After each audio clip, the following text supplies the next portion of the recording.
Salut, c'est Landry pour une nouvelle vidéo consacrée au Marvel et aujourd'hui donc c'est un film un personnage et ce 7ème opus de un film un personnage sera lié au film The Amazing Spider-Man. Et donc je vais vous parler du personnage qui m'a le plus plu dans ce film et ce personnage est, Sylvain, vas-y.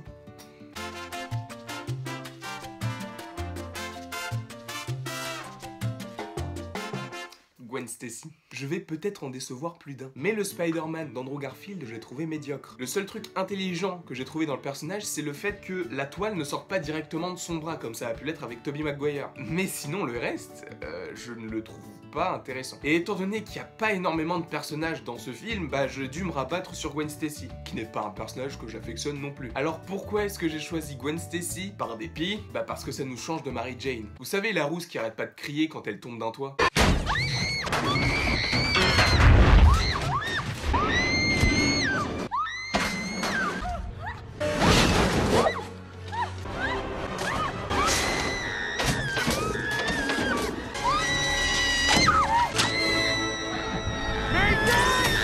Moi je tombe d'un toit, je crie pas. Hein. Je suis un rock moi, je suis un dur, je suis une patate. C'est vrai, le fait qu'il n'y ait pas Mary Jane donne un nouvel élan aux sagas Spider-Man. Ça nous permet de découvrir de nouveaux personnages, comme son idylle dans les comics, Gwen Stacy. Gwen Stacy qu'on avait déjà vu auparavant dans Spider-Man 3, mais sous les traits d'une autre actrice. Je ne connais pas exactement son nom, mais je sais que c'est la meuf qui joue dans Jurassic World. Et ce que j'ai aussi apprécié avec ce personnage, c'est qu'elle est différente de Mary Jane au niveau du fait d'aider Spider-Man. Parce que n'oublions pas que Mary Jane a découvert que Peter Parker était Spider-Man dans Spider-Man 2. Alors que Gwen Stacy dans The Amazing Spider-Man a découvert dès le premier opus que c'était lui. Donc cela permet à Gwen Stacy d'aider plus facilement et rapidement Peter Parker. Et on peut dire aussi que même si le film n'a pas été grandiose dans son acting, elle a su se démarquer.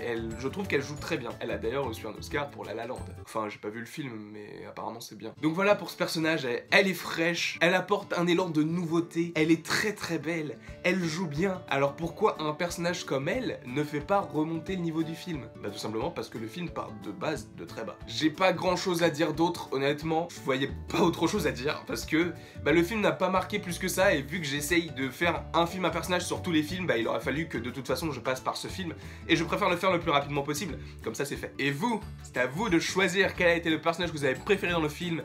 Il n'y en a pas des masses, mais bon... choisissez. Donc n'hésitez pas à aimer, partager, commenter et vous abonner. N'hésitez pas, surtout ça me ferait extrêmement plaisir. Et sur ces belles paroles, je vous dis à la prochaine pour la prochaine.